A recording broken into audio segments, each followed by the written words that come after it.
नमस्कार मित्रों, मैं हूं रविकांत चतुर्वेदी और आप मुझे देख रहे हैं परीक्षा आइडिया के मंच पे। जो पूर्व में हमारी बात आप लोगों से हुई थी वो सिंधु घाटी सभ्यता को लेकर हुई थी। सिंधु घाटी सभ्यता जो कि हमारा दूसरा चैप्टर है, जिसमें हम लोगों ने जाना कि आखिर सिंधु घाटी सभ्यता का जो नामांकन है वो भिन्न भिन्न तरह का दिखाई देता है।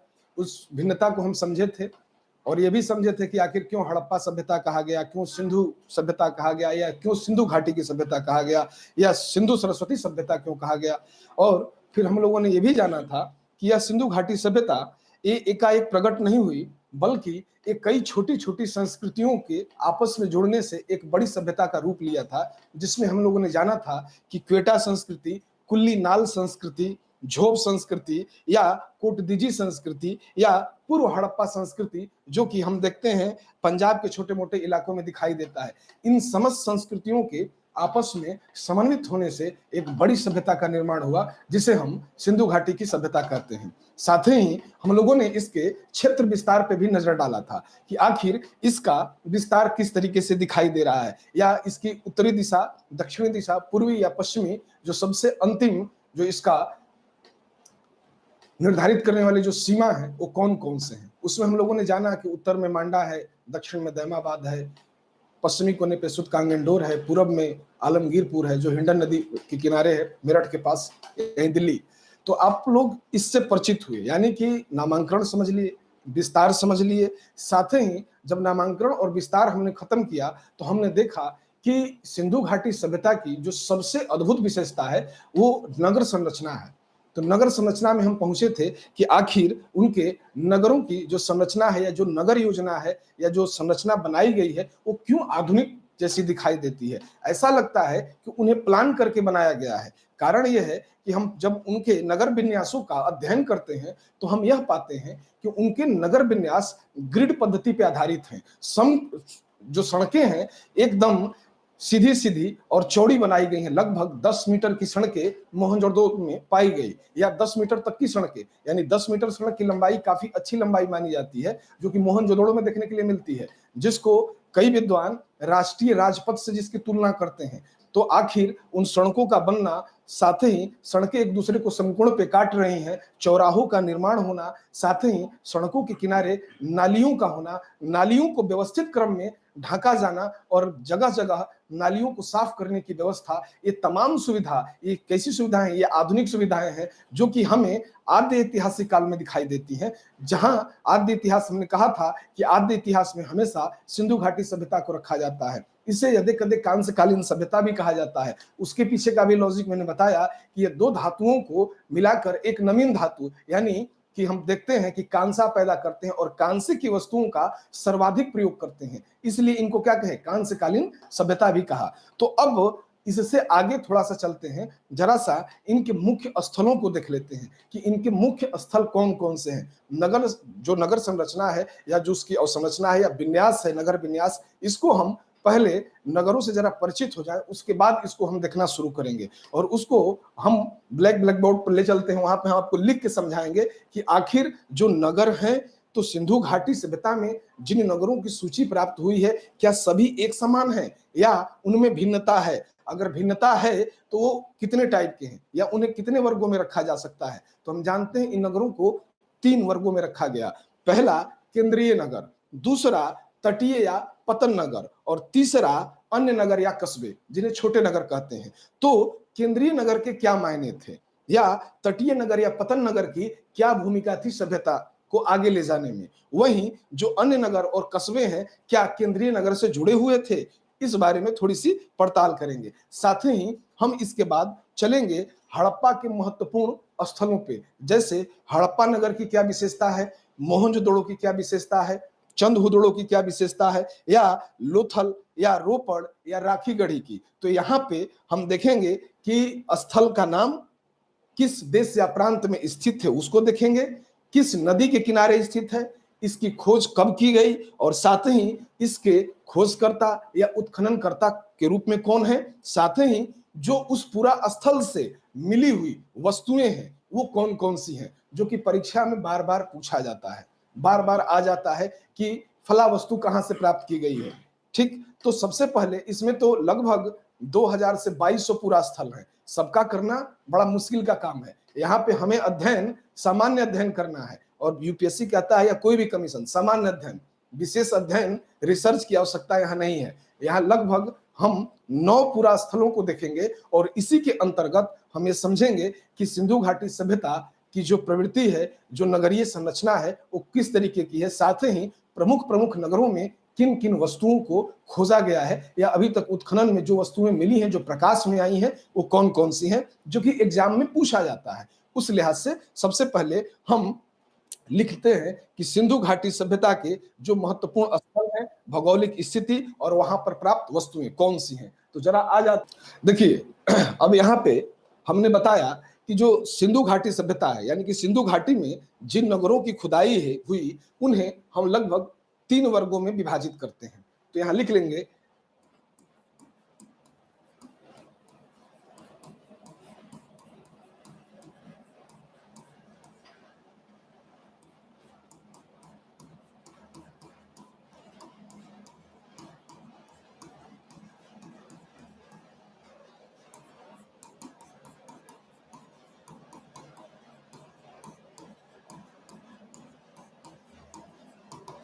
तीन वर्गों में विभाजित करते हैं। ठीक है, जो पहला वर्ग है वो है केंद्रीय नगर। केंद्रीय नगर, अब आप सोच रहे होंगे कि केंद्रीय नगर क्या होते हैं। देखिए, सिंधु घाटी सभ्यता में 3 केंद्रीय नगर दिखाई देते हैं। पहला केंद्रीय नगर स्वयं हड़प्पा है, दूसरा केंद्रीय नगर मोहनजोदड़ो और तीसरा केंद्रीय नगर धौलावीरा दिखाई देता है। जो केंद्रीय नगर होते हैं वो क्या करते हैं कि अपने आसपास के जो छोटे नगर या कस्बे होते हैं उनसे वो जुड़े होते हैं। वहां की जो वस्तुएं होती हैं, वहां भले वो छोटा स्थल है लेकिन वहां भी क्या होता है, किसी न किसी चीज का उत्पादन होता है, लेकिन उत्पादन कर कर उसे मुख्य जगह लाया जाता है, यानी मेन बाजार में जहां लाया जाता है, जहां मुख्य नगर में लाया जाता है, जहां वस्तुएं बेची जाती है, जहां आयात निर्यात का सिस्टम निर्धारित होता है, वो जगह क्या था, केंद्रीय नगर था। साथ ही हम देखते हैं कि जो कस्बे, आज गांव आपने देखा होगा, गांव है तो गांव में क्या हर एक चीज की व्यवस्था है, क्या उचित शिक्षा मिल सकती है, क्या उचित स्वास्थ्य मिल सकता है, इन सब चीजों का अभाव आज भी दिखाई देता है। तो सोचिए, ये तो आद्य इतिहास का विषय है, तो वहां पे कितनी चीजों का अभाव रहा होगा और कैसे वो केंद्रीय नगर से जुड़कर अपनी आवश्यकताओं की या मूलभूत आवश्यकताओं की वो पूर्ति के लिए उस केंद्रीय नगर पे क्या होंगे, डिपेंड होंगे। तो हम देखते हैं पहला केंद्रीय नगर, और दूसरा इसी के साथ जुड़ता है तटीय नगर या बंदरगाह या पतन नगर कहते हैं जिसको,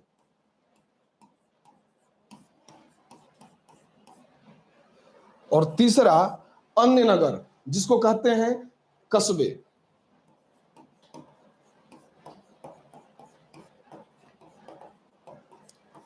यहां पे डिवीजन 3 भाग में दिखाई देता है। केंद्रीय नगर में मैंने कहा कि मोहनजोदड़ो पहला केंद्रीय नगर, दूसरा हड़प्पा और तीसरा धौलावीरा। ये 3 क्या हैं, ये तीनों केंद्रीय नगर के रूप में दिखाई देते हैं, या हमें इतिहास में या सिंधु घाटी सभ्यता का अध्ययन करते समय यही पता चलता है कि यही 3 बड़े केंद्रीय नगर थे। इन्हीं के 3 के साक्ष्य हैं, या विद्वान इन्हीं 3 को लेकर सहमत हैं। बाकी जो भी अन्य नगर आए उन पे कहीं ना कहीं विद्वानों में आपस में थोड़ा मतभेद है उसको, इसलिए इन्हीं को 3 नगरों में या केंद्रीय नगर के रूप में जाना जाता है। कभी पूछ ले कि 3 केंद्रीय नगर कौन थे, तो पहला हड़प्पा, दूसरा मोहनजोदड़ो, तीसरा धौलावीरा। अब तटीय नगर, तो तटीय नगर में हम जानते हैं कि लोथल का नाम सुनते हैं, डॉक यार्ड सिटी। मैं कल अपने इंट्रोडक्शन में जब सिंधु घाटी सभ्यता का थोड़ा परिचय दे रहा था तो मैंने बताया था कि पोर्ट सिटी के रूप में है, डाक यार्ड के रूप में है, यानी कि बंदरगाह नगर के रूप में है। फिर हम अन्य नगर या कस्बों को रखते हैं, तो इसमें हम चंदहुदड़ो, रोपड़, कालीबंगा किसी को रख सकते हैं। ठीक है,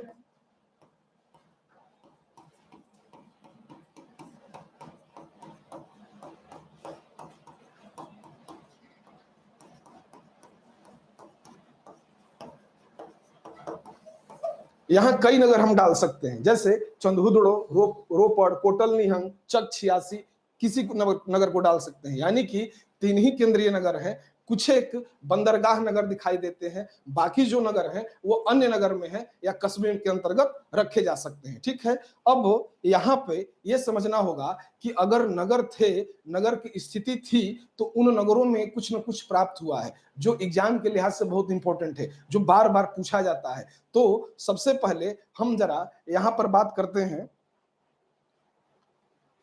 हड़प्पा की, कि हड़प्पा की खोज कब हुई, किस नदी के किनारे है, साथ ही यहां से मिली वस्तुएं कौन कौन सी हैं। तो पहला यहाँ पे प्रमुख नगर में हड़प्पा को ले लेते हैं। हम जानते हैं कि हड़प्पा सबसे पहले प्रकाश में आया, कब आया, तो 1921 में भी आया, 1921 में ही आ गया, 1921 में। 1921 में जब ये प्रकाश में आया तो इसे प्रकाश में लाने वाले कुछ विद्वान भी थे। तो हम जानते हैं कि यहाँ पे जो उत्खनन कार्य चला वो जॉन मार्शल के निर्देशन में चला, लेकिन उत्खनन जो करता थे, जो विद्वान थे, वो अलग थे। उनमें पहला नाम दयाराम साहनी और दूसरा नाम माधो स्वरूप वत्स का आता है, यानी कि जॉन मार्शल के निर्देशन में।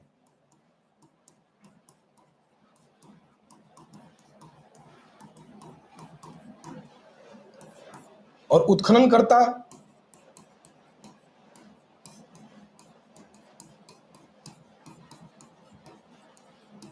राखलदास बनर्जी और माधव स्वरूप वत्स।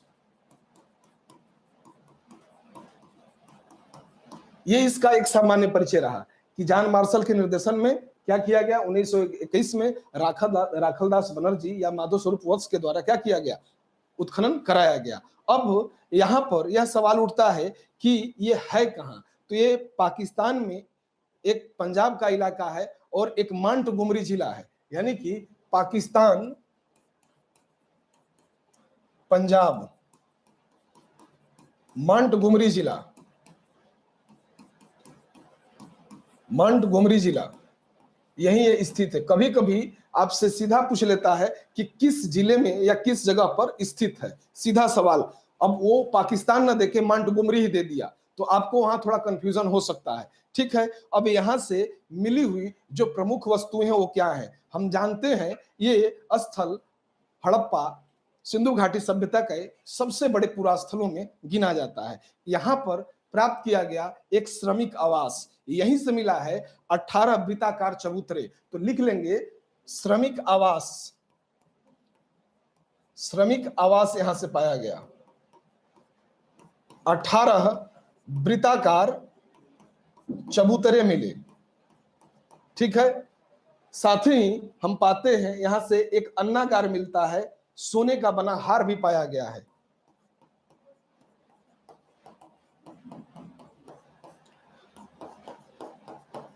सोने का बना हार। ठीक, इसके अलावा हम यहां पे देखते हैं 16 भट्टियों के भी साक्ष्य हैं और एक प्रसाधन बॉक्स मिला है। 16 भट्टियों के साक्ष्य, साथ ही एक सौंदर्य प्रसाधन।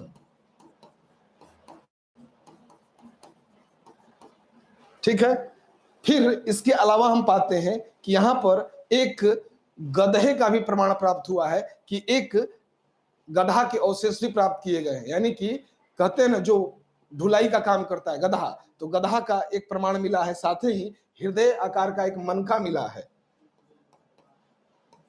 गधे का प्रमाण, साथ ही हृदय आकार मन का।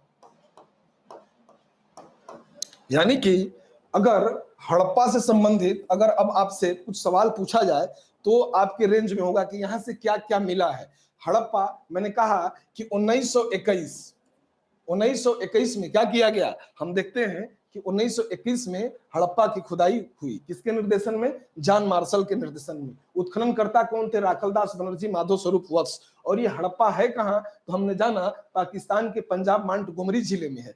फिर हमने देखा कि यहाँ उत्खनन हुआ तो यहाँ से कुछ अवशेष प्राप्त हुए हैं, जिन अवशेषों में हमने कहा कि श्रमिक आवास मिला है, 18 वृत्ताकार चबूतरे मिले हैं, एक अन्नागार पाया गया है। साथ ही हम यह भी देखते हैं कि काजल की एक डिबिया भी मिली है, काजल की एक डिबिया, या काजल का डिब्बा, सौंदर्य प्रसाधन भी मैंने यहां लिखा है। यानी कि उस समय की महिलाएं, चूंकि जब हम हड़प्पा सभ्यता को पढ़ते हैं तो इस चीज को क्लियर कर लें, ये यही ध्यान रख लेंगे कि यहाँ पर स्त्री जो मृण मूर्तियां हैं उनकी अधिकता है, और ये जो सत्ता है ये मातृ सत्तात्मक सत्ता को मानने वाले लोग थे, क्योंकि यहाँ मातृ देवी की पूजा पुरुष देवताओं की तुलना में ज्यादा है। यानी कि ये मातृ सत्तात्मक सत्ता को हम कहीं ना कहीं पढ़ रहे हैं। अगर कभी पूछ ले कि हड़प्पा निवासी किस तरीके के थे, तो वो मातृ सत्तात्मक सत्ता को मानने वाले लोग थे। ठीक है। दूसरी चीज हमने कहा, एक अन्नागार मिला है, एक सोने का बना हार भी पाया गया है, साथ ही 16 भट्टियों के साक्ष्य हैं, सौंदर्य प्रसाधन मिला है,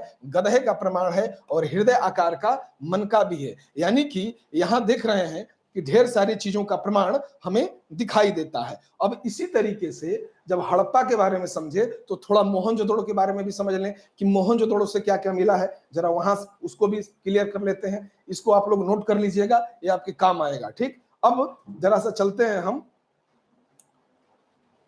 मोहनजोदड़ो पे।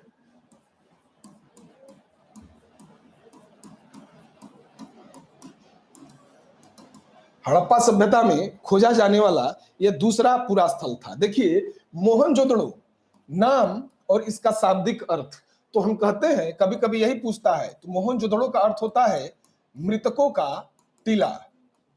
दूसरा, नखलिस्तान, या इसे उपमा दी गई सिंध का बाग। ठीक है, सिंध का बाग, मृतकों का टीला, नखलिस्तान या सिंध का बाग, यह कहकर संबोधित किया गया। ठीक है, किस नदी के किनारे है? तो ये सिंधु नदी के किनारे है। किस नदी के किनारे? सिंधु नदी के किनारे। और इसकी खोज कब हुई? 1922 में। हड़प्पा 1921 में और मोहनजोदड़ो 1922 में। वहीं हम देखते हैं कि इसके उत्खननकर्ता के रूप में राखल दास बनर्जी, कौन आते हैं? राखल दास बनर्जी। इस पूरा स्थल का भी जो उत्खनन था वो जॉन मार्शल के ही निर्देशन में किया गया। अब यहां पर मूल चीज ये हो जाती है कि यहां से या इस पूरा स्थल से कौन कौन सी वस्तुएं प्रकाश में आई हैं। तो हम कहते हैं विशाल स्नानागार, पहला विशाल स्नानागार। फिर दूसरा हम यहां से समझेंगे विशाल अन्नागार,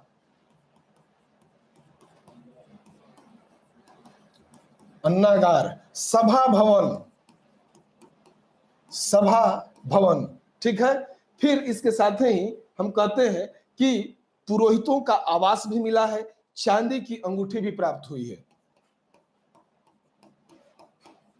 पुरोहित आवास या चांदी की अंगूठी भी यहां से प्राप्त की गई है। फिर जब इससे आगे बढ़ते हैं तो कांसे की बनी एक नर्तकी मिली है।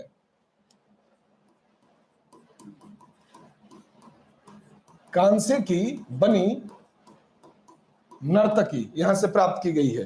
फिर जब इससे आगे बढ़ेंगे तो हम पाएंगे चांदी का डिब्बा या लाल कपड़े का साक्ष्य।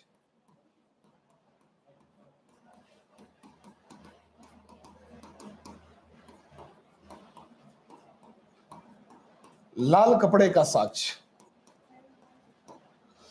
फिर इससे आगे बढ़ेंगे तो हमें पता लगेगा सीप का पैमाना, सीप का पैमाना, और यहीं से पशुपति, पशुपति की मूर्ति, या एक सिक्के पर पशुपति का अंकन दिखाई देता है। ये कहां से दिखाई देता है? ये मोहनजोदड़ो से ही दिखाई देता है। यानी कि हम देखते हैं कि एक मुद्रा पर 3 सिर वाला एक देवता बना है, जिसे जॉन मार्शल प्रोटोशिवा कहते हैं, या प्रोटोशिवा या आद्य शिवा कहकर संबोधित करते हैं। वो कौन है? वो पशुपति की मूर्ति है, जिसके दाईं तरफ क्या होता है? हम देखते हैं कि एक गैंडा और भैंसा है, एक तरफ देखते हैं कि व्याघ्र है और हाथी है, साथ ही सामने में 2 हिरण छलांग मारते हुए दिखाए गए हैं या उनका अंकन किया गया है, और उसके सर पे 3 सिंह है। वो कौन है? वो पशुपति है, जिसे मार्शल ने क्या नाम दिया, क्या संबोधित किया? प्रोटोशिवा या आद्य शिवा कहकर संबोधित किया। यानी कि सिंधु घाटी सभ्यता में भी शैव मत होने की संभावना या शिव की पूजा होने की संभावना दिखाई पड़ती है। जब हम इनके धार्मिक जीवन को समझेंगे वहां समझेंगे। फिलहाल अभी सिंधु घाटी सभ्यता में हम पुरास्थलों पे चल रहे हैं, जहां पे हमने हड़प्पा जाना, अब मोहनजोदड़ो। तो मोहनजोदड़ो सिंधु नदी के किनारे 1922 में खोज। इसका अर्थ होता है मोहनजोदड़ो का मृतकों का टीला, नखलिस्तान या सिंध का बाग। यहां से मिला क्या है? तो विशाल स्नानागार, विशाल अन्नागार, सभा भवन, पुरोहित आवास, चांदी की अंगूठी, साथ ही कांसे की एक नर्तकी, चांदी का डिब्बा पाया गया है, लाल कपड़े का साक्ष्य मिला है, शिव का पैमाना और पशुपति की मूर्ति। ये मुख्य हैं जो बार बार परीक्षा में पूछे जाते हैं। वैसे यहां से तो और भी चीजें, बहुत सारी चीजें प्रकाश में आई हैं, लेकिन सारी चीजें हमारे एग्जाम के लिहाज से इंपॉर्टेंट नहीं है। जो इंपॉर्टेंट है उन्हीं के बारे में हम लोग बात करेंगे। अब इससे आगे बढ़ते हैं तो एक अन्य स्थल आता है प्रकाश में, वो है चंदहुदड़ो। मोहनजोदड़ो से थोड़ी ही दूर पे है, ठीक है। तो हम देखते हैं चंदहुदड़ो के बारे में जरा, कि चंदहुदड़ो से क्या मिला है। मूल ऐसे 9 पूरा स्थलों के बारे में हम लोग जानेंगे, उसके बाद हम सीधा पीपीटी पे चले आएंगे, ठीक है। अब यहां से हम आगे बढ़ते हैं और चंदहुदड़ो को देखते हैं। चंदहुदड़ो, देखिए चंदहुदड़ो पाकिस्तान के सिंध में स्थित है। कहां? सिंध, पाकिस्तान, सिंध प्रांत, पाकिस्तान, ठीक है, वही स्थित है, ठीक।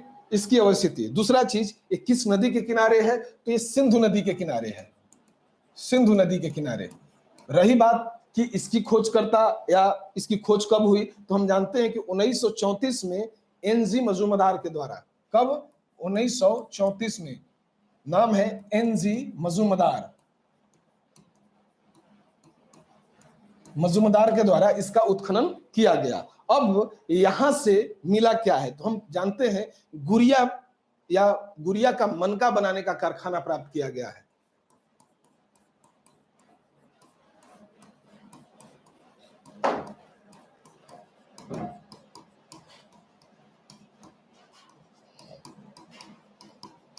यहां से गुड़िया का मनका बनाने का कारखाना मिला। साथ ही लिपस्टिक के साक्ष्य, वहीं वक्राकार ईंट के साक्ष्य यहीं से प्राप्त हुए हैं।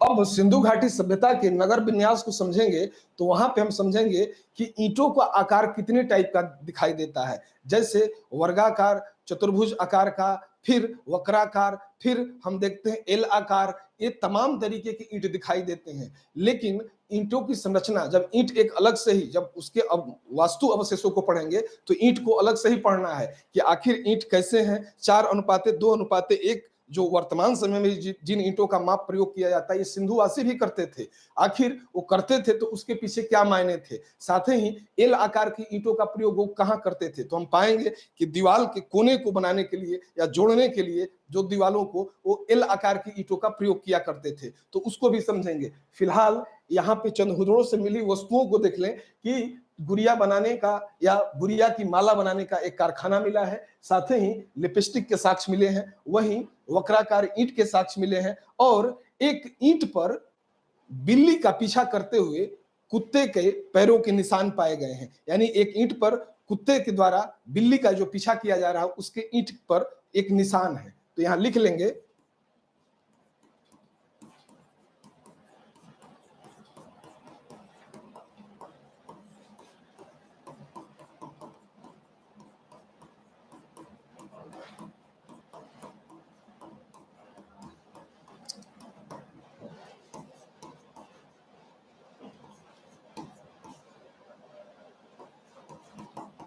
पंजे के निशान, ठीक है। कुत्ते के पंजे के निशान भी यहाँ दिखाई पड़ते हैं। अब इसके अलावा यहाँ पे ऐसी कोई भी महत्वपूर्ण चीज नहीं है जो चंदहुदड़ो से आपसे पूछी जाए एग्जाम में। जो भी है, चंदहुदड़ो कहाँ है? सिंध प्रांत, पाकिस्तान। किस नदी के किनारे है? सिंधु नदी। खोज की कब की गई? 34 यानी 1934।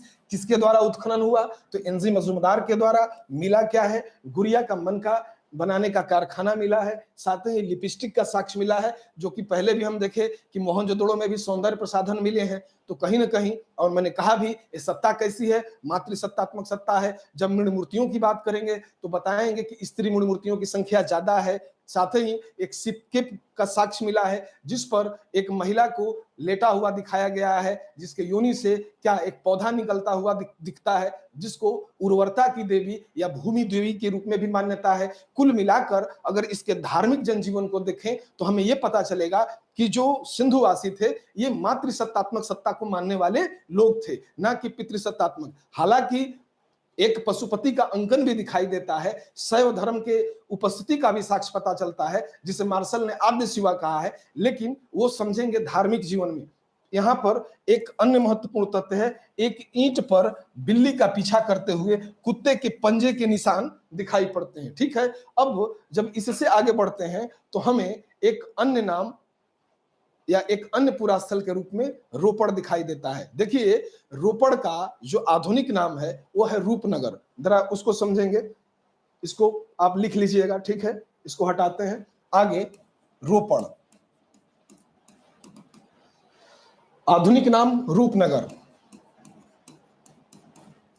और रोपड़ के साथ एक सबसे अच्छी विशेषता यह है कि जब भारत आजाद हुआ तो भारत की आजादी के बाद जो सबसे पहला जिस पुरास्थल का उत्खनन शुरू हुआ वो रोपड़ ही था। कभी अगर क्वेश्चन घुमा दे कि आजादी के बाद सिंधु घाटी सभ्यता के किस पुरास्थल की खुदाई की गई, तो वो कौन था? वो रोपड़ ही था या रूपनगर ही था। ठीक, अब ये है कहां? तो ये भारत के पंजाब में स्थित है। कहां? भारत, पंजाब। ठीक है, और इस की खुदाई की अगर बात करें कि किस वर्ष में इसकी खुदाई हुई या इसका उत्खनन शुरू हुआ, तो हम देखते हैं ये मिल तो गया 1950 में ही, लेकिन इसकी खुदाई शुरू हुई 1953 में, यानी 3 वर्षों का समय लग गया। और इसकी खुदाई का कार्य 2 व्यक्तियों के द्वारा किया गया। एक व्यक्ति थे बीबी लाल और दूसरे थे यज्ञदत्त शर्मा। तो लिख लेंगे दोनों नाम, बीबी लाल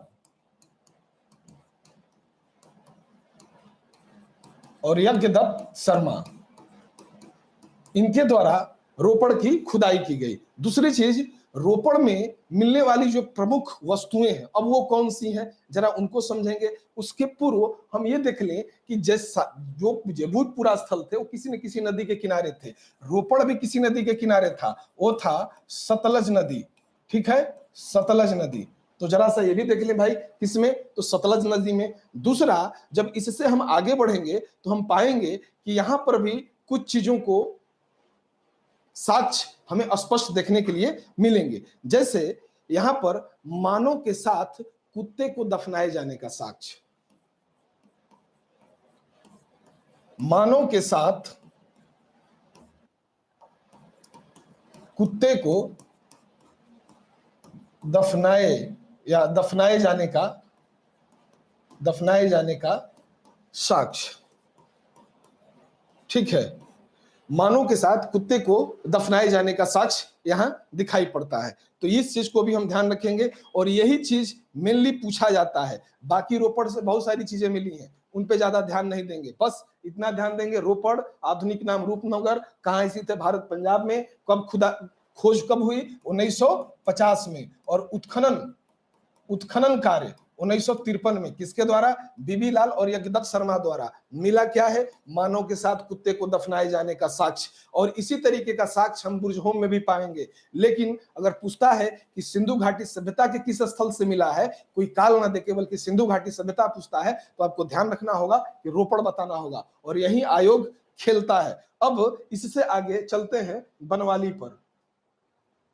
ठीक है, अब बनावली या बनवाली। ठीक है, यहां पे आ जाते हैं बनवाली पर। बनवाली यानी भारत के हरियाणा हिस्सार।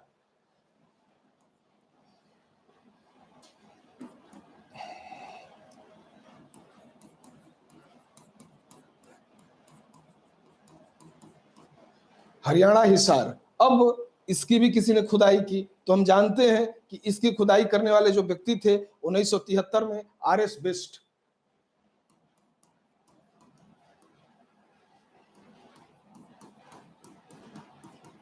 आरएस बिष्ट के द्वारा क्या किया गया, इसका खुदाई कार्य किया गया।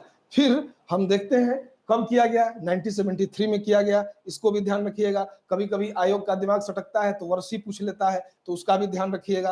अब यहां पर मिला क्या, आखिर उत्खनन कार्य हुआ तो आखिर कौन कौन सी वस्तुएं प्रकाश में आई, जरा उनको समझ लेते हैं। तो यहां देखेंगे एक मकान में वॉश बेसिन का प्रमाण मिला है। देखिए कितनी आधुनिक आधुनिक व्यवस्थाएं मिल रही हैं।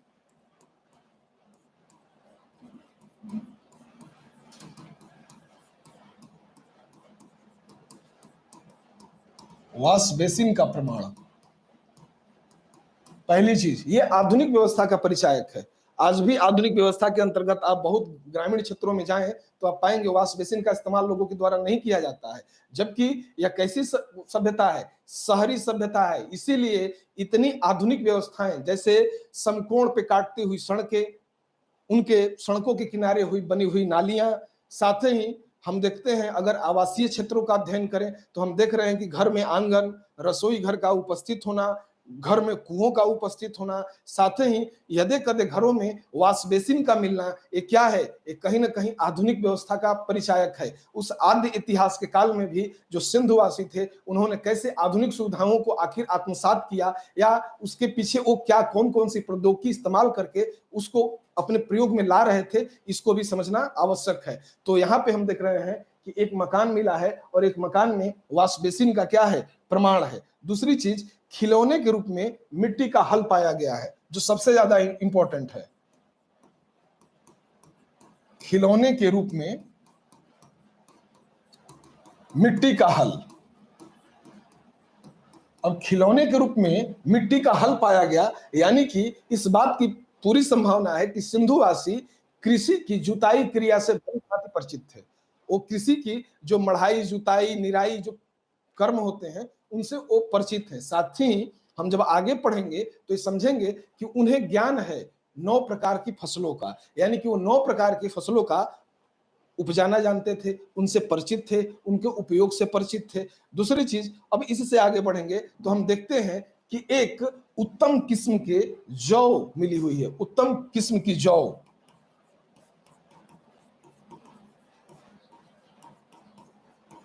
जौ की प्राप्ति, ठीक है। तो ये दोनों ही बातें कहीं ना कहीं सिंधुवासियों के द्वारा कृषि कर्म में संलिप्त होने की ओर इशारा करते हुए नजर आती हैं, ठीक है। यानी कि बनवाली 1973 है कहां, हरियाणा हिसार, और हमने बताया 1973 इसकी खोज किसने की, तो आरएस बिष्ट ने किया। साथ ही अब इससे आगे चलते हैं, यानी एक अन्य प्रमुख स्थल कालीबंगा की ओर, ठीक है।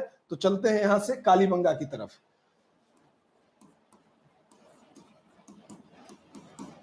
कालीबंगा, अब कालीबंगा है कहां, तो हम जानते हैं ये राजस्थान में है। राजस्थान कहां, राजस्थान, आधुनिक जो अपना राजस्थान है यही कालीबंगा स्थित है। और समझिए कि ये भारत में जितने पुरास्थल स्थित हैं उनमें बड़े पुरास्थलों में कालीबंगा को शुमार किया जाता है। ये किस नदी के किनारे है, तो हम कहेंगे घग्गर, घग्गर नदी, ठीक है। ये घग्गर नदी के किनारे स्थित दिखाई दे रहा है। साथ ही ये पूछ ले कभी जिला, राजस्थान स्पेशल वाले हैं तो उनसे सीधा जिला पूछ लेता है कि कालीबंगा राजस्थान के किस जिले में है, तो इसको यहां लिख लीजिएगा गंगानगर जिला, गंगानगर। जो राजस्थान स्पेशल वाले हैं उनको ये काम दे देता है कि किस जिले में है। कभी राजस्थान चूंकि स्पेशल बहुत ज्यादा पूछता है अपने पीटी परीक्षा में, ध्यान रखिएगा 54-55 100 क्वेश्चन में 55 क्वेश्चन से स्पेशल आते हैं। उसी में उसका इतिहास होता है, उसी में उसका भूगोल भी होता है, उसी में उसकी राज व्यवस्था भी होती है। उस अंतर्गत वो छोटी छोटी चीजों पे क्या करता है, कभी कभी सवाल उठा लेता है। अब इसका उत्खनन कब हुआ, तो हम जानते हैं कि इसकी खोज तो 1953 में ही हो गई, लेकिन उत्खनन होने में 61 आ गया, यानी कि 1961 में इसका उत्खनन हुआ। किसके द्वारा, तो अमलानंद घोष और बीबी लाल, दो व्यक्ति हैं। एक व्यक्ति हैं अमलानंद घोष और दूसरे व्यक्ति हैं बीबी लाल। इनके द्वारा क्या किया गया, इन पुरास्थलों की खोज की गई। अब यहां से मिले हैं क्या, ये देख लें कि यहां से वो कौन कौन सी महत्वपूर्ण जो वस्तुएं हैं जो प्रकाश में आई हैं। तो हम देखते हैं हल से जुते हुए खेत के निशान,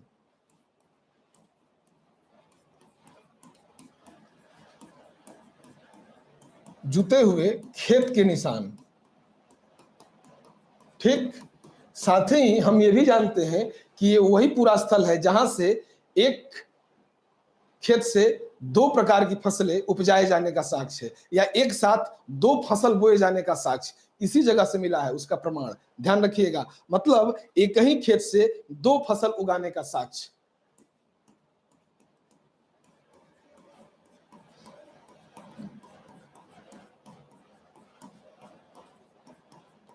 दो फसल उगाए जाने का साक्ष्य यह भी प्राप्त हुआ है।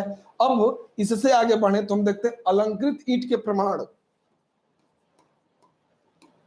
अलंकृत ईंट के प्रमाण,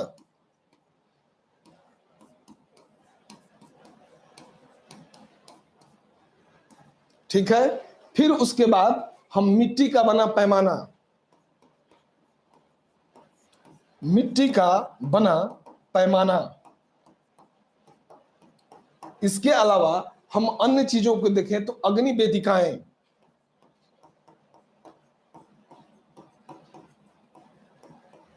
अग्नि वेदिकाएं, यानी कि अब कालीबंगा से जो भी प्रश्न आपको दिया जाएगा वो आपकी पकड़ में होगा। कहाँ स्थित है, कब इसकी खोज हुई, उत्खनन कार्य कब शुरू हुआ, उत्खनन करता कौन थे, साथ ही जो वस्तुएं मिली हैं वो कौन सी हैं, किस नदी के किनारे है। अब यहाँ मैंने लिखा है घग्गर नदी, तो मैंने कल बताया था कि ये घग्गर नदी कौन है, तो मैंने आपको बताया कि अफगानिस्तान पाकिस्तान वाले एरिया में हक्कारा, राजस्थान के क्षेत्र में घग्गर और अन्य जगहों पर सरस्वती, एक ही नदी को संबोधित किया गया है। ध्यान रखिएगा, मतलब एक ही नदी से तीनों की साम्यता है, इस सरस्वती नदी से, जो कि वर्तमान में क्या है, विलुप्त प्राय है। फिर मैंने कहा अलंकृत ईंट के प्रमाण, मिट्टी का बना पैमाना। ये पैमाना क्या करता है, ये नापने तोलने का कार्य करता है। यानी कि जब उनके हम माप तोल विधि को समझेंगे तो हम जानेंगे कि 16, 32, 64 के अनुपात में सिंधुवासी क्या करते थे, माप तोल की भी प्रक्रिया से क्या थे, परिचित थे। वहीं लोथल में जब अध्ययन करेंगे तो हम देखेंगे कि सीप का बना पैमाना, हाथी दांत का बना पैमाना दिखाई देगा। साथ ही बाट माप की भी बातें आएंगी, तो उसको हम आगे पढ़ेंगे जब उनकी आर्थिक जनजीवन को पढ़ेंगे। फिलहाल इन जगहों से ये चीजें प्राप्त हैं जो कि आपके परीक्षा उपयोगी हैं। आपसे कई बार पूछ लिया जाता है कि हल से जुते हुए खेत के निशान, या एक ही खेत में दो फसल उगाए जाने का साक्ष्य, तो ये जैसे गेहूं और सरसों साथ साथ, तो यहाँ पे प्रमाण इसका मिलता है। ठीक है, अब इसके आगे हम चलते हैं, यानी कि कालीबंगा से लोथल की तरफ बढ़ते हैं और पता करते हैं कि लोथल में कौन कौन सी महत्वपूर्ण चीजें मिली हैं। ये हमारा 8वां होगा जो महत्वपूर्ण होगा। तो चलते हैं लोथल की तरफ। ठीक है, अब बढ़ते हैं लोथल।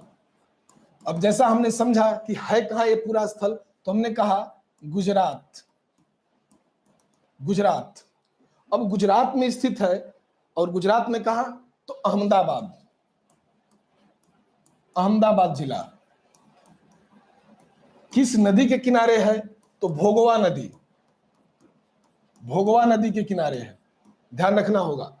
ठीक, फिर हम देखते हैं कि इसकी जो उत्खनन कार्य हुआ कब शुरू हुआ, तो हम देखते हैं 1954, 1954 में इसका उत्खनन कार्य शुरू हुआ। अब उत्खननकर्ता कौन थे, तो SR राव। कौन थे, SR राव। ठीक है,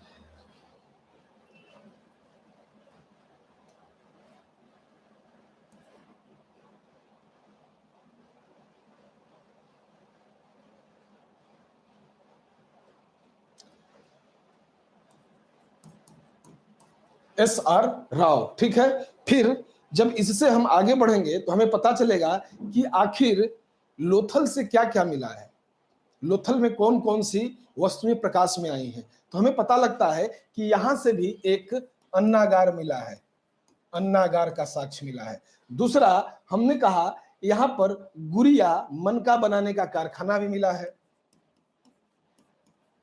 गुड़िया व मनका बनाने का कारखाना।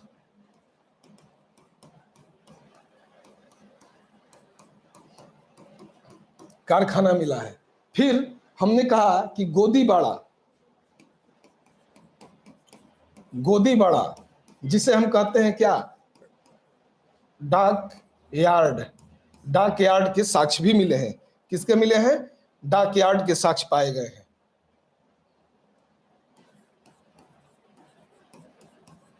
डाक यार्ड के साक्ष्य। फिर हाथी दांत से निर्मित पैमाना, हाथी दांत से निर्मित पैमाना, ठीक, बहुत इंपॉर्टेंट है, बार बार पूछता है। अग्नि वेदिकाएं और पत्थर निर्मित वृत्ताकार चक्की के 2 पार्ट,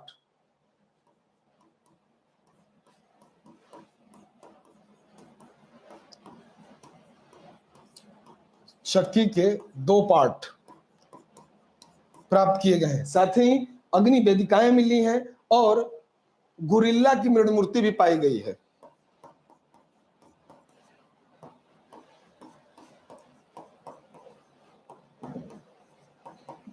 ये अकेला जगह है जहां से गोरिल्ला की मृण मूर्ति मिली है, ध्यान रखिएगा, और कोई स्थल नहीं है, ठीक।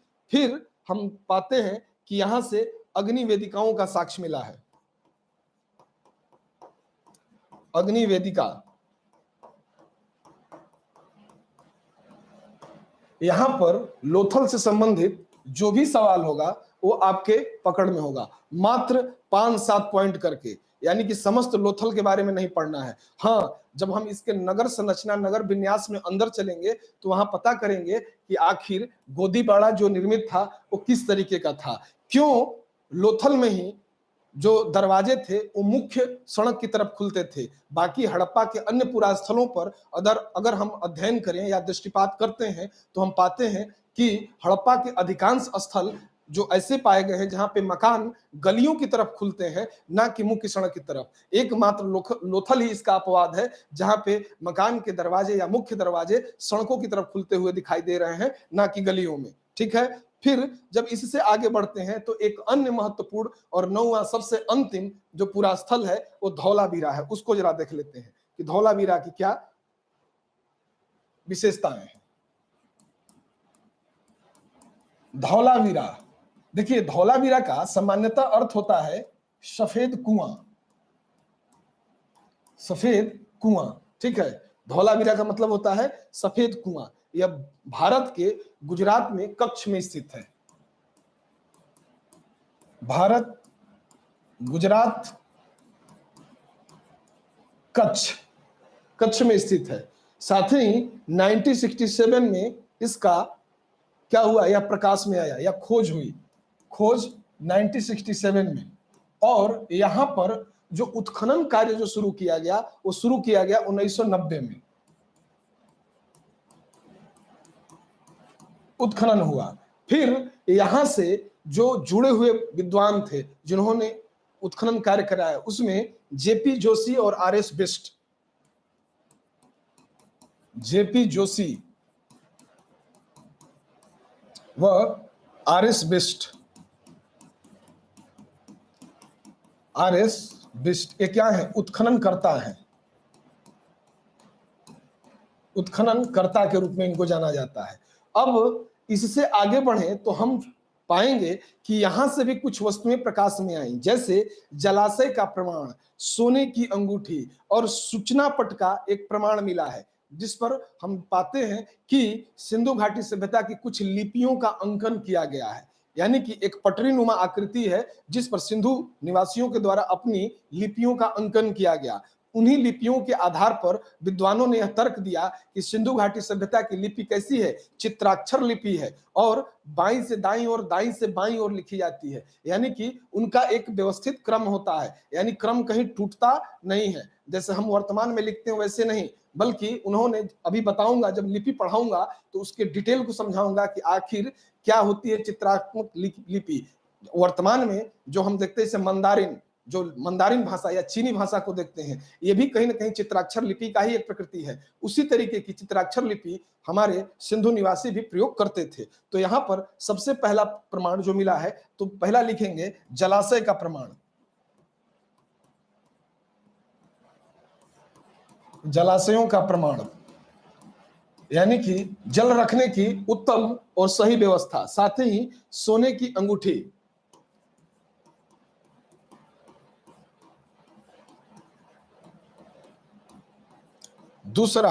तीसरा महत्वपूर्ण तत्व हो जाएगा इसके साथ, यानी कि धौलावीरा में एक अन्य चीज देखते हैं, एक स्टेडियम की खोज हुई है। किसकी? स्टेडियम। और चौथा महत्वपूर्ण कि एक ऐसी पटरी मिली है, या हम कह सकते हैं सूचना पट का प्रमाण। सूचना पट का प्रमाण, यहीं पर सिंधु लिपि लिखा हुआ है। सिंधु लिपि, सिंधु लिपि का दर्शन यही होता है। ठीक है, तो हम यहाँ पर देख रहे हैं कि धौलावीरा, जिसका शाब्दिक अर्थ होता है सफेद कुआं। धौला मतलब होता है सफेद, वीरा मतलब होता है कुआं, इसका शाब्दिक अर्थ है। और ये कहाँ स्थित है? भारत के गुजरात में। ठीक है, कहाँ? कच्छ के पास। और खोज कब हुई? 1967। और उत्खनन 1990। उत्खननकर्ता जो थे जेपी जोशी और आर एस बिष्ट थे। मिला क्या है? जलाशयों का प्रमाण, सोने की अंगूठी, स्टेडियम और सूचना पट का प्रमाण, जिस पर सिंधु लिपियों का दर्शन होता है। यानी कि यहां पर हम लगभग 9 पुरास्थलों के बारे में जाने कि सिंधु निवासी जो थे उनके जो 9 बड़े पुरास्थल हैं। वैसे तो मैंने कहा कि पुरास्थलों की टोटल संख्या 2000 से 2200 तक जाती है, लेकिन समस्त पुरास्थलों का अध्ययन हमारे विषय का में शामिल नहीं है, या हमारे सामान्य अध्ययन में उनको शामिल नहीं किया जाता है। ठीक है, यहाँ पर जो प्रमुख प्रमुख नगर हैं उनकी चर्चा मैंने उसके पहले बताई कि सिंधु नगर दिखाई कितने टाइप के दे रहे हैं। तो मैंने बताया कि समस्त सिंधु नगरों को अगर मिला दिया जाए तो हमें 3 वर्गों में नगर विभाजित दिखाई देते हैं। जो पहला नगर है उसे केंद्रीय नगर मैंने कहा, जो दूसरा नगर है उसको मैंने तटीय नगर या पतन कहा, और तीसरा नगर अन्य नगर या कस्बों के रूप में उनका विभाजन किया। उसके साथ ही अब हम प्रमुख नगरों की तरफ चले गए, जहां पर हमने हड़प्पा, मोहनजोदड़ो, लोथल, कालीबंगा, रोपड़ या कहें धौलावीरा जैसे 9 पुरास्थलों की चर्चा की। या 9 पुरास्थलों में इनकी खोज कब हुई, इनके उत्खननकर्ता कौन थे, ये कहां स्थित है, साथ ही इनसे कौन कौन सी वस्तुएं प्राप्त हुई हैं, जो कि परीक्षा में पूछा जाता है। गाहे बगाहे आयोग के द्वारा पूछ लिया जाता है कि फला वस्तु किस पुरास्थल से प्राप्त हुई है, या कह लें कि सूचना पट कहां से प्राप्त हुआ है, या स्टेडियम की खोज सिंधु निवासी करते थे या परिचित थे या नहीं थे। यानी कि कभी कभी यहाँ पे सवाल एकदम सीधा फैक्ट के रूप में, कभी कभी कॉन्सेप्ट के रूप में जोड़कर तथ्यों को दे दिया जाता है आपसे, लेकिन उसके पूर्व आपके पास इसकी जानकारी होनी चाहिए कि कौन सा पूरा स्थल कब प्रकाश में आया, उत्खननकर्ता कौन थे, इनसे मिली हुई जो प्रमुख वस्तुएं हैं जो प्रकाश में आई वो कौन कौन सी हैं। अगर इतना कर लेते हैं तो हम सिंधु के बहुत सारे प्रश्नों को बहुत आसानी से सॉल्व कर देंगे। अब इससे आगे हम चलते हैं नगर नियोजन की तरफ, यानी कि नगर नियोजन जहां पे हम थे। यानी कि अब आ जाते हैं बैक पर।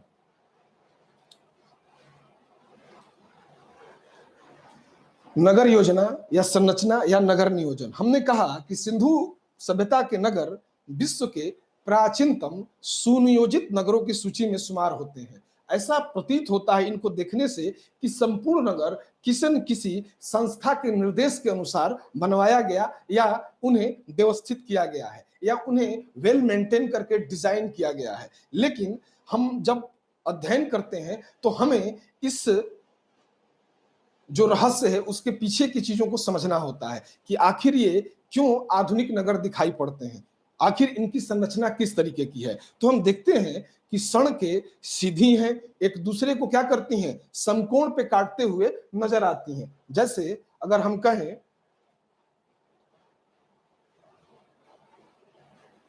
सड़कें, तो यहां से अगर एक कोई सड़क चल रही है वो सीधा यूं काटते हुए नजर आएगी। यानी कि यहां से कोई नगर निकल रहा है और यहां से आ रहा है तो सीधा समकोण पर काटते हुए दिखाई देगा। साथ ही इसको कहीं कहीं ग्रिड पद्धति या जालनुमा पद्धति कहकर भी इसका जिक्र किया गया है। और हम देखते हैं कि संपूर्ण नगर है वो कैसा है, वर्गाकार है या चतुर्भुज आकार खंडों में विभाजित है, या तो वर्गाकार खंड में या वो चतुर्भुज आकार खंड में विभाजित दिखाई देता है। दूसरी चीज, सिंधु सभ्यता में जो सर्वाधिक आश्चर्य की चीज थी वह यह था कि सर्वाधिक चौड़ी सड़कें, जो कि हमें उदाहरण के रूप में मोहनजोदड़ो से दिखाई देती हैं, जहां पे हमने कहा कि सड़क की चौड़ाई लगभग 10 मीटर की दिखाई देती है, यानी कि एक बड़ी सड़क के रूप में पुरातत्वविद इसे राजपथ या प्रथम सड़क की संज्ञा देते हैं, यानी कि सड़कें इसका प्रथम हिस्सा के रूप में है। वहीं सामान्य जो मकान है उनको अगर अध्ययन करें तो हम पाते हैं कि ये 4 या 5 कमरे के बनाए गए मकान हैं। कितने के? 4 कमरे के या 5 कमरे के बनाए हुए मकान हैं। मकान में आंगन है, रसोई घर है, स्नानागार है, कुएं हैं, कुछ बड़े घरों में शौचालय तक बनवाए गए हैं। यानी कि संपूर्ण आधुनिक व्यवस्था जो हम वर्तमान अपने घरों में करते हैं वो सिंधु निवासी अपने आवासीय स्थल में करते हुए देखे जा सकते हैं। वैसे हमने बताया भी कि जो सामान्यतः जो मकान थे उनके जो दरवाजे थे वो मुख्य सड़क की तरफ न खुलकर गलियों की तरफ खुलते थे। वहीं एकमात्र पूरा स्थल लोथल इसका अपवाद है जो कि डॉकयार्ड सिटी के रूप में है। अभी हमने बताया भी था कि जो मुख्य सड़क की तरफ उसके मेन दरवाजे खुलते हैं, ना कि गलियों की तरफ। बाकी जगह गलियों की तरफ खुलेंगे, ना कि मुख्य सड़क की तरफ। इसका ध्यान रखिएगा। फिर हमने देखा कि जो सामान्यतः हड़प्पा और मोहनजोदड़ो के जो मकानों का निर्माण हुआ है उनमें ईंटों का भरपूर प्रयोग किया गया है, यानी कि ईंट के मकान बनाए गए हैं और वो भी पकी हुई ईंट के, जबकि अन्य स्थलों से ज्यादातर कच्ची ईंट के ही मकान बने हुए दिखाई देते हैं। मात्र कालीबंगा से हमने पाया है कि अलंकृत ईंट के प्रमाण पाए गए हैं। कहां से? कालीबंगा से। तो मैंने अभी लिखाया था कालीबंगा, तो मैंने बताया था अलंकृत ईंट के प्रमाण कहां से मिले हैं। यही आयोग सवाल पूछ लेता है आपसे कि अलंकृत ईंट का प्रमाण कहां से पाया गया है। अब आते हैं जरा अपनी चीजों पर। देखिए यहाँ पे मैंने लिखा है कि हड़प्पा संस्कृति की विशेषता क्या है कि इसकी नगर परियोजना प्रणाली, यानी कि जो नगर परियोजना प्रणाली है जिसको मैंने अभी बताया कि नगर परियोजना प्रणाली है क्या, तो उसको मैंने समझाया कि किस तरीके से वो विभाजित दिखाई देता है, 2 भागों में बटा हुआ है। उसमें हम जानते हैं कि हड़प्पा और मोहनजोदड़ो दोनों नगरों के अपने अपने दुर्ग थे, जहां पे कौन रहता था? शासक वर्ग के लिए एक अलग और सामान्य लोगों के लिए या निम्न स्तर पर एक अलग नगर था। यानी कि संपूर्ण नगर को 2 भागों में विभाजित कर दिया गया। एक था शासक वर्ग के लिए और दूसरा नगर जो था हिस्सा नगर का वो सामान्य वर्ग के लिए था। यानी कि हम यहाँ पे पाते हैं कि दुर्ग नगर और सामान्य नगर दोनों अलग अलग थे, यानी कि शहर तो एक ही था लेकिन वो 2 भागों में विभाजित था। अब हड़प्पा के नगर जाल की तरह व्यवस्थित, तदनुसार सड़कें एक दूसरे को संकोण पर काटती नजर आती हैं, उसकी दूसरी विशेषता। फिर हमने जो बताया कि 2 नगर, तो यहाँ पे देखिए पश्चिमी टीला और पूर्वी टीला, ये लिखा हुआ है यहाँ पे स्पष्ट कि पश्चिमी टीला और पूर्वी टीला, इन 2 टीलों में क्या है? दुर्ग स्थित थे, या कह सकते हैं कि किले अथवा दुर्ग स्थित थे। ठीक है, इन टीलों में। और यहाँ पे कौन रहता था? शासक वर्ग रहता था। अब इससे आगे बढ़ते हैं तो हम पाते हैं कि चंद्रहुदड़ो एकमात्र ऐसा नगर है जो दुर्गीकृत नहीं है, या दुर्ग जहां पे नहीं है। उसकी बात, अब इससे आगे चलते हैं और देखते हैं क्या अन्य फैक्ट है नगर में। तो हम देखते हैं कि घरों के दरवाजे एवं खिड़कियां मुख्य सड़क पर न खुलकर क्या लिखा हुआ है? गलियों में खुलते थे, परंतु लोथल इसका अपवाद है, जिसकी चर्चा मैंने अभी आपसे की कि लोथल इसका अपवाद है। फिर हम यहाँ पे ये देखते हैं जहां के दरवाजे और खिड़कियां मुख्य सड़कों की ओर खुलते हैं। कहां के? लोथल के। बाकी जगहों के कहां खुल रहे हैं? गलियों में। ध्यान रखिएगा, यहां पर ये बार बार पूछा जाता है, इसलिए इसका अंकन यहाँ पे किया गया है। अब यहाँ पर मोहनजोदड़ो की बात की गई है कि मोहनजोदड़ो का नगर विन्यास जो था वो किस तरीके का दिखाई देता है। तो यहाँ पे बताया गया है कि मोहनजोदड़ो क्षेत्रफल की दृष्टि से सबसे बड़ा नगर था, जो लगभग 250 हेक्टेयर में बसा था, और इसकी जनसंख्या भी क्या थी? सर्वाधिक थी, यानी कि सर्वाधिक जनसंख्या वाला सिंधु वासियों का नगर। दूसरी चीज, आते हैं फैक्ट पर कि मोहनजोदड़ो का सबसे जो महत्वपूर्ण जो सार्वजनिक स्थल है वो स्नानागार है। कौन सा है? स्नानागार। और स्नानागार का जो फर्श है वो भी कहीं ना कहीं ईंट का बना हुआ था। किसका? ईंट का। ऐसा नहीं कि स्नानागार का फर्श मिट्टी का था, नहीं, उसे ईंट से बनाया गया था। इस विशाल स्नानागार का उपयोग सार्वजनिक रूप से धार्मिक अनुष्ठान संबंधी स्नान के लिए होता रहा होगा। जैसे वर्तमान समय में भी हम देखते हैं कि सामूहिक स्नान की प्रवृत्ति होती है, जैसे गंगा स्नान, मौनी अमावस्या का स्नान या तमाम गंगा दशहरा का स्नान लोग करते हैं। आज भी हमारे धार्मिक जनजीवन में कहीं ना कहीं वो चीजें दिखाई देती हैं। ये सार्वजनिक रूप से स्नान की जो प्रवृत्ति जो सर्वप्रथम हमें इतिहास में देखने के लिए मिलती है, वो कहां से मिलती है? सिंधु घाटी सभ्यता से ही मिलती है। यानी कि सार्वजनिक रूप से धर्म अनुष्ठान करते हुए स्नान करना। मार्शल ने विशाल स्नानागार को तत्कालिक विश्व का आश्चर्यजनक निर्माण बताया। यानी कि उन्होंने बताया कि उस आद्य इतिहास में इस तरीके की जो प्रवृत्ति दिखाई देती है वो कहां दिखाई देती है? सिंधु घाटी सभ्यता में दिखने के लिए मिलती है। साथ ही यहाँ पर एक सभा भवन मिला है। जैसे मैंने अभी चर्चा किया था कि मोहनजोदड़ो से क्या प्राप्त हुआ, तो हमने देखा था, मैंने बताया था कि मोहनजोदड़ो जिसे मृतकों का टीला कहते हैं या सिंध का बाग कहते हैं, नखलिस्तान कहते हैं, वहां पे स्नानागार, अन्नागार और मैंने कहा सभा भवन। तो वो सभा भवन, इसका जो आकार है वो हम देखते हैं दुर्ग के दक्षिण में स्थित है और 27 गुणा 27 मीटर का आकार है इसका, यानी 27 इंटू 27 में ये भवन फैला हुआ दिखाई दे रहा है। फिर स्नानागार के उत्तर पूर्व में विशाल भवन है जिसे पुरोहित आवास कहा गया है। यानी ये कहाँ है? स्नानागार के उत्तर पूर्व में ही एक आवास है, एक बड़ा आवासीय भवन है जिसे पुरोहित आवास कहा गया। यानी कि यहाँ से स्नानागार मिला, उसकी चीजों को देखे, सभा भवन इसके वर्ग को देखे कि ये दुर्ग के दक्षिण में 27 इंटू 27 आकार का एक वर्गाकार भवन है। फिर हमने जाना कि एक स्नानागार है, जो कि स्नानागार कहाँ है, तो हम देखते हैं स्नानागार के उत्तर पूर्व में एक अन्य कृति है या एक अन्य भवन है जिसे पुरोहित आवास कहते हैं। यानी कि स्नानागार के उत्तर पूर्व में एक और आवास है जो पुरोहित आवास के नाम से जाना जाता है। तो सभा भवन हो गया, पुरोहित आवास हो गया, स्नानागार हो गया। अब इससे आगे बढ़ते हैं तो हम पाएंगे कालीबंगा। तो कालीबंगा का यहाँ अर्थ दिया गया है। कालीबंगा का यहाँ जो फाइनल अर्थ है वो काले रंग की चूड़ियां। साथ ही मैंने अभी आपको बताया भी था कि कालीबंगा में कौन कौन सी मुख्य चीजें प्राप्त हुई हैं। जरा सा फिर से यहाँ पे इसको समझते हैं कि कालीबंगा का अर्थ है काले रंग की चूड़ियां, और ये कहाँ है? गंगानगर जिले में स्थित है। इसमें इसकी खोज सन 1951 में अमलानंद घोष के द्वारा की गई। हल से जुते हुए खेत का साक्ष्य, यहाँ से एक युगल समाधान का साक्ष्य, यहाँ पर भूकंप का सबसे प्राचीनतम प्रमाण प्राप्त किया गया है। साथ ही हम देखते हैं कि कालीबंगा में ही 2 फसल एक साथ उपजाए जाने का भी साक्ष्य भी बताया था मैं। साथ ही हल के निशान का साक्ष्य भी बताया था, हल के निशान के साक्ष्य।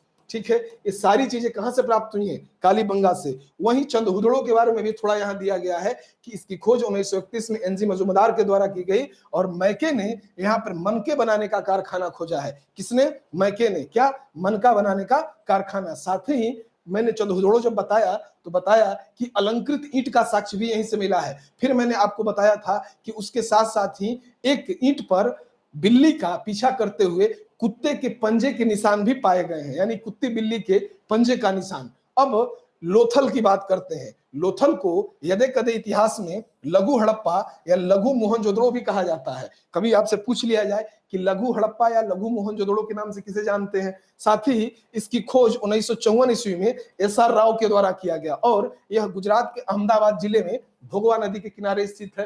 अब लोथल की पूर्वी भाग में एक गोदीबाड़ा का साक्ष्य मिला है जो सबसे ज्यादा इंपॉर्टेंट है। साथ ही मैंने बताया था कि सीप यानी हाथी दांत का बना हुआ सीप का एक पैमाना मिला है और लोथल के साथ अन्य चीजें जुड़ी हुई हैं कि लोथल में गोदीबाड़ा या डाकयार्ड है, एक बंदरगाह नगर के रूप में है। अब इससे आगे बढ़े बनवाली तो ये हरियाणा के हिसार में है, इससे आप परिचित हो चुके हैं। बताया किस नदी में किनारे? तो सरस्वती नदी के किनारे स्थित है। इसकी खोज 1974 में आर.एस. बिष्ट के द्वारा किया गया और यहाँ से मिट्टी के बने हुए हल का साक्ष्य मिला है। साथ ही एक बढ़िया किस्म के जौ की प्रकृति भी दिखाई देती है। यानी कि इन स्थलों से हम पूर्व में ही कुछ परिचित हुए थे। अब आगे बढ़ते हैं धौलावीरा। तो धौलावीरा को जब देखते हैं तो हम पाते हैं कि धौलावीरा गुजरात के कच्छ जिले में है। कहाँ है? गुजरात के कच्छ जिले में। कहाँ? भचाऊ तालुक में। यहाँ खादिर नामक एक द्वीप पर, जिसे स्थानीय भाषा में यहाँ लिखे पैठ कहते हैं। पैठ, बैठ नहीं, पैठ गलती लिखा गया है, पैठ है, पैठ कहते हैं। और उत्तरी पश्चिम के कोने पर बसा हुआ एक छोटा सा गांव है। धौलावीरा की टीलों की खोज 1967 से 1808 ईस्वी में जेपी जोशी के द्वारा किया गया। यह भारत में सिंधु सभ्यता का दूसरा बड़ा नगर है। यानी सिंधु सभ्यता का दूसरा बड़ा नगर कौन है? तो धौलावीरा है। यहां से एक अभिलेख प्राप्त हुआ है जिसमें 9 वर्ण है। अभी मैंने कहा था कि लिपि का साक्ष्य या सूचना पट, इसी को सूचना पट भी कहा जाता है। यही सूचना पट है। और ये जो 9 वर्ण है यही किस लिपि में है? तो सिंधी लिपि को चित्राक्षर लिपि कहते हैं। चित्राक्षर लिपि में ये कहीं ना कहीं अंकित किए गए हैं, इसका ध्यान रखिएगा। साथ ही इस सभ्यता में एक स्टेडियम यानी कि क्रीड़ागार जिसको कहते हैं स्टेडियम, एकमात्र पूरा स्थल है जहां से क्रीड़ागार मिला है, और वो कौन है? धौलावीरा। इसके अलावा नेवले की पत्थर की मूर्ति यहीं से प्राप्त की गई है। और यहां से सबसे आश्चर्यजनक चीज एक विशाल जलाशय का होना है। यानी कि धौलावीरा का अर्थ मैंने शुरुआत में ही कहा कि धौला मतलब होता है सफेद, बीरा मतलब होता है कुआं, यानी कि सफेद कुआं कह सकते हैं। क्या लिख सकते हैं? सफेद कुआं, सफेद कुआं, ठीक है, इसका अर्थ होता है। अब इससे आगे बढ़ते हैं तो एक अन्य पूरा स्थल हमें दिखाई देंगे, और साथ ही इनके साथ कब कौन खोजा गया और उसकी क्या महत्व है। ठीक है, जरा सा इसको ए वन लाइनर में देख लेंगे, क्योंकि बार बार ये पूछा जाता है, बार बार आपकी परीक्षा में आता है और आपके दुख का कारण बन जाता है। तो यहाँ पे लिखा हुआ है, एक सूची दी गई है कि मोहनजोदड़ो उत्खननकर्ता कौन थे? तो हमने कहा राखलदास बनर्जी, मार्टिमर व्हीलर। फिर यहीं पर एक चीज दिया गया है कि वर्तमान में इसकी खोज कब हुई, वर्तमान क्षेत्र कहाँ, कौन कौन सा इसको आच्छादित करता है, किस किस क्षेत्र में पड़ता है, फिर कौन सी प्रमुख नदी के किनारे है। इस तरीके से हम देखते हैं कि मोहनजोदड़ो, हड़प्पा, कालीबंगा, चंदहुदड़ो, लोथल, रंगपुर, बनावली, रोपड़, कोटदीजी, इन सभी स्थलों की एक सूची आपको दी गई है। इसे आप चाहें तो आप अपने स्क्रीनशॉट ले सकते हैं या फिर आप इसे नोट कर सकते हैं। इसमें कुछ भी समझना नहीं है, सीधा मोहनजोदड़ो, राखलदास बनर्जी और मार्टिमर व्हीलर की खोज 1922। और कहाँ स्थित है? लरकाना जिला, सिंध प्रांत। किस नदी के किनारे? सिंधु नदी। हड़प्पा राय बहादुर दयाराम साहनी के द्वारा खोज, माधव स्वरूप वत्स और व्हीलर इनके सहयोगी रहे 1921 में। और ये कहाँ है? साहिवाल जिला, पश्चिमी पंजाब, पाकिस्तान। किस नदी के किनारे? रावी नदी के किनारे। एज इट इज आप इनको ऑब्जर्व कर लीजिएगा, यहाँ कुछ भी समझने वाला ऐसा नहीं है, ये पूरा फैक्ट है। ठीक है, इसका ध्यान रखिएगा। अब इससे हम आगे चलने का प्रयास करते हैं, यानी कि इस तरीके से इसमें लगभग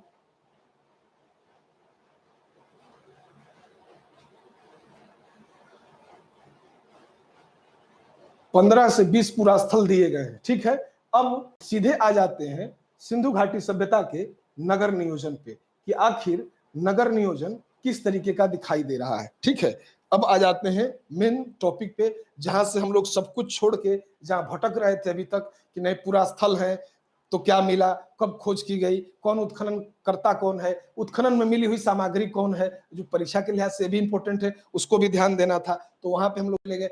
अब सीधा आ जाते हैं नगर नियोजन पे कि आखिर सिंधु वासियों का जो नगर नियोजन है वो किस तरीके का है, किस तरीके से देखा जा सकता है। देखिए, हड़प्पा सभ्यता की जो सबसे प्रभावशाली विशेषता है उसमें उसके नगर योजना, साथ ही उसके निकास प्रणाली।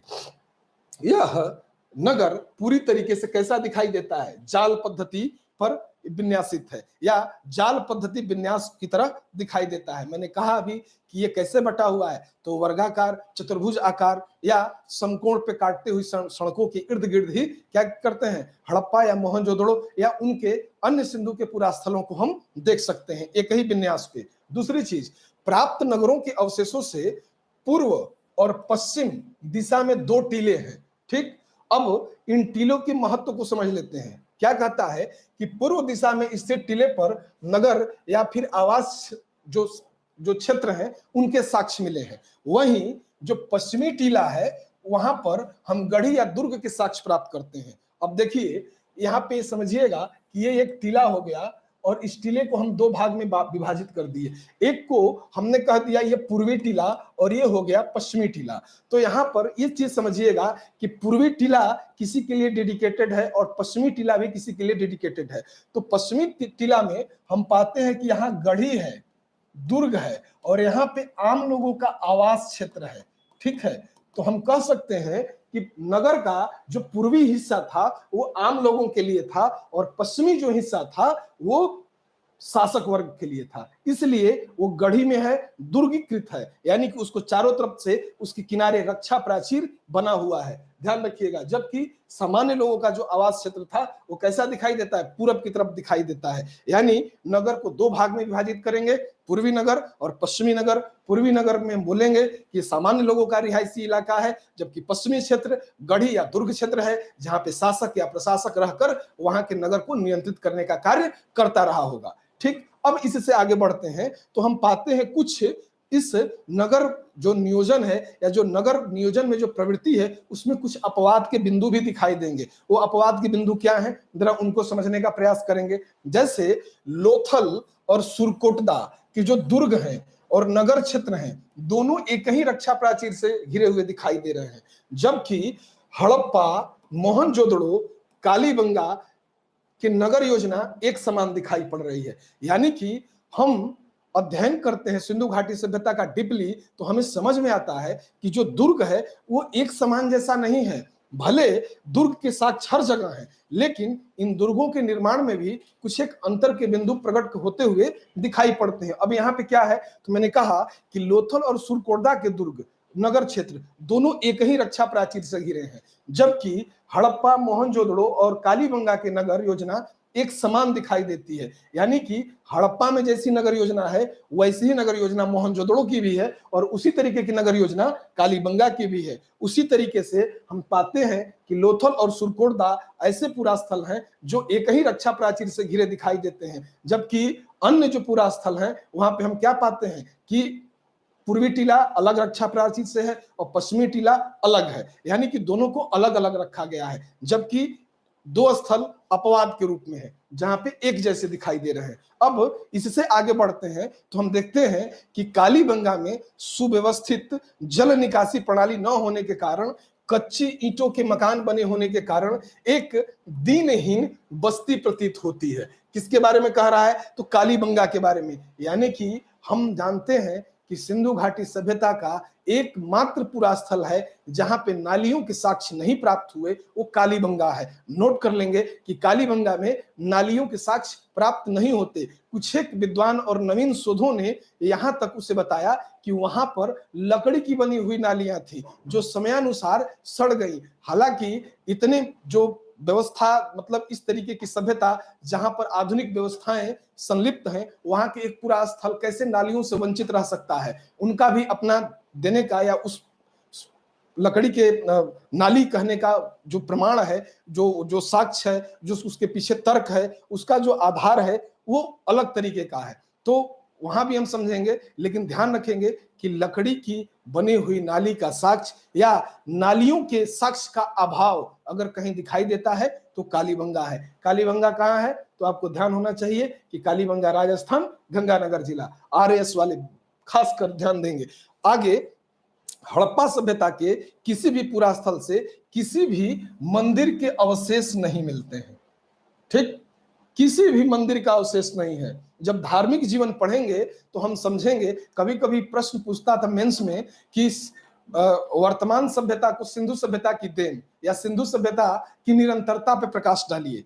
ठीक है, तो वहां पे जो धार्मिक जनजीवन हम पढ़ते हैं तो हम समझेंगे कि धार्मिक जनजीवन में मातृ सत्तात्मक सत्ता है, मातृ देवी की पूजा है, प्रोटो शिवा यानी कि आद्य शिवा की बात की गई है, वृक्ष पूजा है, स्वास्तिक यानी कि सूर्य पूजा है, जल पूजा है, सामूहिक स्नान करने की प्रवृत्ति है, लेकिन कहीं भी मंदिर का साक्ष्य नहीं है। किसी देवता को बैठाकर उसका आवासीय क्षेत्र जो मंदिर होता है उसका प्रमाण नहीं मिलता है। तो हम कह सकते हैं कि हड़प्पा सभ्यता से किसी भी पुरा स्थल से मंदिर के अवशेष नहीं मिले हैं। केवल मोहनजोदड़ो ही एकमात्र ऐसा स्थान है जहां से स्तूप के अवशेष मिलने हैं। यद्यपि इसे या इस स्तूप को कुषाण कालीन माना गया है, चूंकि भारत में स्तूपों की शुरुआत हम बातें हैं कि बुद्ध के बाद हुई और सिंधु घाटी सभ्यता में जब बुद्ध थे ही नहीं, पहले सिंधु घाटी सभ्यता कालक्रम में हम चलें तो हम देखते हैं कि 2350 1750 ईस्वी पूर्व में ही सिंधु घाटी सभ्यता खत्म हो गई। और कहाँ, छठी शताब्दी ईसा पूर्व में धार्मिक आंदोलन होता है, उसके बाद बुद्ध का उत्थान होता है। बुद्ध के उत्थान के बाद उनकी मृत्यु अवसान स्थिति जब प्राप्त होती है तब भारत स्तूपों से परिचित होता है, तो स्तूप जैसी आकृति सिंधु घाटी सभ्यता में कैसे हो सकती है? तो ये स्तूप कुषाण कालीन बना गया है, इस चीज का ध्यान रखेंगे। ठीक है, अब इससे हम आगे बढ़ते हैं तो हम पाते हैं कि जो इनके नगर नियोजन है उनकी अपनी कुछ एक विशेषताएं हैं, और उन विशेषताओं के कारण ही इस नगर नियोजन को आधुनिक व्यवस्था से जोड़ दिया गया या आधुनिक व्यवस्था के समतुल्य बना दिया गया। ठीक है, उन विशेषताओं में जो सबसे पहली विशेषता है, वहां पे आधुनिक सड़कें, जो वर्तमान हम सड़कें देखते हैं उसी तरीके की सड़कों का निर्माण, यानी कि सड़कों की का पाया जाना या सड़कों की उपस्थिति। देखिए यहाँ पे जरा हम ध्यान देते हैं तो हमने पहला पॉइंट ही दिया है सड़कें। सड़कें, गलियां एक निर्धारित योजना के अनुसार क्या की गई थी? निर्मित की गई थी। ऐसा नहीं कि मैं इधर से निकाल रहा हूं गली, तुम उधर से निकाल लो, मैं आगे से निकाल रहा हूं तुम पीछे से निकाल लो, नहीं, एक समकोण पे कटी हुई, बिल्कुल ग्रिड आकार या जाल पद्धति का अनुसरण करते हुए सड़कें दिखाई देती हैं। सड़कें एक दूसरे को 90 डिग्री यानी समकोण पे काटते हुए दिखाई देती हैं और व्यवस्थित क्रम है उनका। और चौराहों का निर्माण किया गया है, यानी कि मुख्य मार्ग उत्तर से दक्षिण दिशा की ओर जाते हुए दिखाई देते हैं तथा सड़कें एक दूसरे को समकोण पर काटते हुए जाल सी प्रतीत होती हैं। कैसी? जालनुमा। उस वहीं एक अपवाद भी यहाँ पे है, क्योंकि सिंधु घाटी सभ्यता जब पढ़ेंगे तो हर एक चीज के साथ एक अपवाद भी जुड़ेगा। तो अपवाद में क्या देखते हैं कि कालीबंगा में जो निर्मित सड़कों एवं गलियों का जो एक समानुपातिक ढंग में बनाया गया है, बाकी जगहों पर सड़कों को रखा गया है, जबकि कालीबंगा में सड़कों के साथ साथ गलियों का भी अनुपात उसी तरीके का रखा गया है। ठीक है, और यहाँ पर जब नगर नियोजन में हम सड़कों की पहली विशेषता समझे थे, अब उसके बाद हम समझेंगे कि नालियां और ईंटों की क्या प्रकृति है। ठीक है, नगरों में या जो प्रमुख नगर में जो उत्तर से दक्षिण की तरफ प्रवेश जो सड़कें कर रही हैं उसका ध्यान रखिएगा। कहीं कहीं उन्हें प्रथम सड़क, मुख्य सड़क, चौराहों को ऑक्सफोर्ड सर्कस, ये तमाम तरीके के नाम दिए जाएंगे। जैसे चौराहों को कुछ विद्वान कहेंगे कि ये ऑक्सफोर्ड सर्कस की तरह दिखाई देता है या ऑक्सफोर्ड सर्कस चौराहा की तरह दिखाई देता है। दूसरा चीज यहाँ पे देख लीजिएगा कि नगर की प्रमुख सड़कों को प्रथम सड़क कहा गया है। आमतौर पर नगरों में प्रवेश पूर्वी सड़क से होता था और जहां यह प्रथम सड़क से मिलती थी, यहाँ पर ऑक्सफोर्ड सर्कस कहा गया है और सड़कें मिट्टी की बनी होती थी, यानी कि सड़कों को बनाने के लिए कोई पक्का साधन नहीं था। अब आगे समझेंगे कि आखिर ईंट थी तो ईंटों की चिनाई कैसे होती थी, उनको जोड़ने के लिए कैसे वो जिप्सम और चूने का प्रयोग करते थे, एल आकार की ईंटों के क्या मायने थे। अब हम इस आगे के यानी नालियां और ईंटों का जब निर्माण पढ़ेंगे उन विशेषताओं में हम समझेंगे कि आखिर उनकी कौन कौन सी विशेषताएं हैं। ठीक है, बहुत बहुत धन्यवाद। मुझे आशा नहीं पूर्ण विश्वास है कि आपको मेरी बताई हुई चीजें समझ में आई होंगी। जो नहीं समझ में आया होगा हमारे संस्थान से आप कंसल्ट करिए, आइए हमारे संस्थान में हमसे मिलिए। जो भी आपके इसके अलावा जो दुख रह जाता है एग्जाम से रिलेटेड, उस दुख को दूर करने का हम प्रयास करेंगे। बहुत बहुत धन्यवाद। नमस्कार।